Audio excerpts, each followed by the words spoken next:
Hoy finalizaremos Después de la tormenta de Ernest Hemingway. Me agarré al barco y recuperé el aliento, trepé y respiré un poco más y volví a zambullirme. Bajé y me agarré al borde de la portilla con los dedos y golpeé el cristal lo más fuerte que pude con la llave inglesa. La mujer había llevado el pelo sujeto y pegado a la cabeza y ahora flotaba en el agua. Vi los anillos que llevaba. Estaba muy cerca de la portilla y golpeé 2 veces el cristal y ni siquiera se agrietó. Cuando subí pensé que no podría contener la respiración hasta llegar arriba. Bajé una vez más y agrieté el cristal. Solo lo agrieté. Y cuando subí de nuevo me sangraba la nariz y me puse de pie sobre la proa del buque, con los pies desnudos sobre las letras de su nombre y mi cabeza apenas sobresaliendo del agua. Y descansé y regresé al esquife nadando y me subí a él y me quedé sentado a la espera de que dejara de dolerme la cabeza y mirando por el tubo de cristal. Pero sangraba y tuve que lavar el tubo de cristal. Luego me tendí en el esquife y me puse la mano bajo la nariz para que dejara de sangrar y me quedé allí tendido, mirando, y había 1.000.000 de pájaros encima dando vueltas. Cuando dejé de sangrar eché otro vistazo por el cristal y luego estuve paseándome por el barco en busca de algo que pesara más que la llave inglesa, pero no encontré nada, ni siquiera un gancho de pescar esponjas. Volví a mirar y el agua estaba más clara cada vez y podía ver todo lo que flotaba por encima de ese blanco banco de arena. Busqué tiburones con la mirada, pero no vi ninguno. De haber habido alguno lo habría visto desde lejos. El agua estaba muy clara y la arena muy blanca. En el esquife había un arpeo que hacía de ancla y lo corté y me zambullí con él.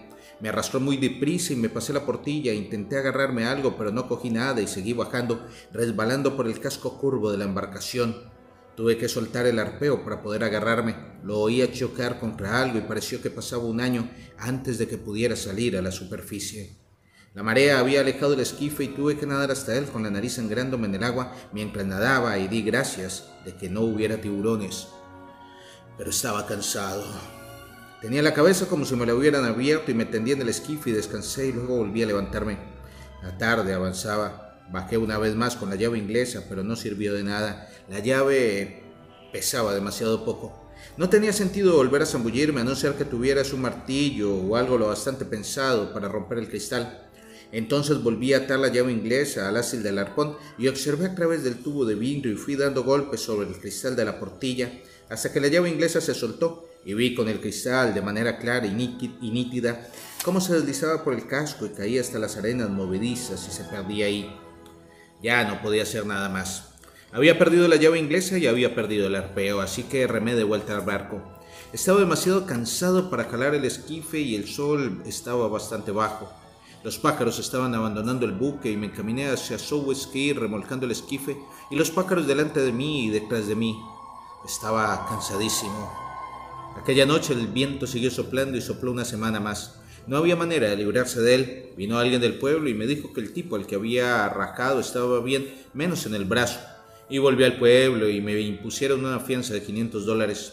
Todo fue bien porque algunos de mis amigos juraron que el tipo me perseguía con un hacha, pero cuando volvimos al buque los griegos lo habían abierto con explosivos y lo habían limpiado. Volaron la caja fuerte con dinamita. Nadie sabe cuánto sacaron. El buque llevaba oro y se lo quedaron todo. Lo dejaron como una patena. Yo lo descubrí y no saqué un ochavo de él. En conjunto aquello fue un desastre. Dicen que el buque estaba justo delante del puerto de La Habana cuando el huracán lo alcanzó y que no pudo entrar o los propietarios no le dieron al capitán la oportunidad de regresar. Dicen que él quería intentarlo. De modo que tuvo que seguir adelante y en la oscuridad intentaron surcar el golfo entre Rebeca y Tortugas y el buque embarrancó en las arenas movedizas. A lo mejor perdió el timón. A lo mejor ya ni siquiera podían guiarlo, pero de todos modos no podían saber que había arenas movedizas y cuando el buque encalló, el capitán debió de ordenar que abrieran los tanques del Askar para que se mantuviera firme.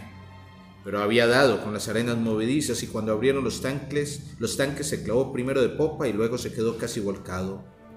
Había 450 pasajeros y la tripulación y todos debían de estar a bordo cuando lo encontré.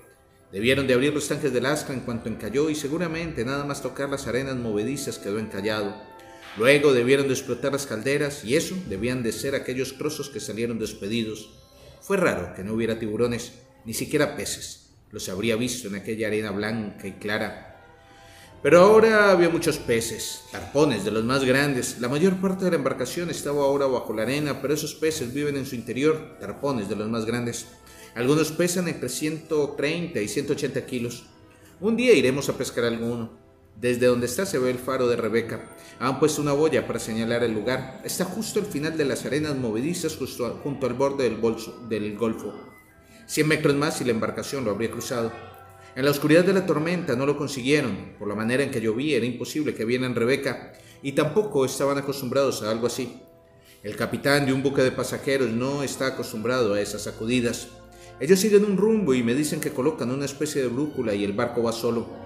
Probablemente no sabían dónde estaban cuando se toparon con el huracán, pero por poco se salvan. Quizá también perdieron el timón. De todos modos, una vez en el Golfo y hasta llegar a México, ese era el único sitio en que podían callar. Debió de ser terrible cuando se vieron atrapados en ese viento y esa lluvia, y el capitán ordenó que abrieran los tanques. Con ese viento y esa lluvia no debía de haber nadie en cubierta. Todos debían de estar abajo. En cubierta no habrían sobrevivido. Dentro debió de haber algunas escenas espeluznantes porque el barco se hundió muy deprisa. Vi cómo las arenas movedizas se tragaban la llave inglesa. El capitán no podía saber que se trataba de arenas movedizas cuando encalló, a no ser que conociera esas aguas. Solo sabía que no era roca. Debió de verlo todo desde el puente. Debió de saber lo que ocurría cuando el barco se quedó clavado. Me pregunto cuánto tardó en hundirse. Me pregunto si el oficial de cubierta estaba con él. ¿Creéis que quedaron en el puente o que salieron a cubierta? No encontraron ningún cadáver, ni uno. Nadie flotando. Con los salvavidas flotan un buen trecho. Todos debían de estar dentro. Bueno, los griegos se lo llevaron todo. Debieron de llegar enseguida. Lo limpiaron. Primero llegaron los pájaros, luego yo, luego los griegos, e incluso los pájaros sacaron más tajada que yo.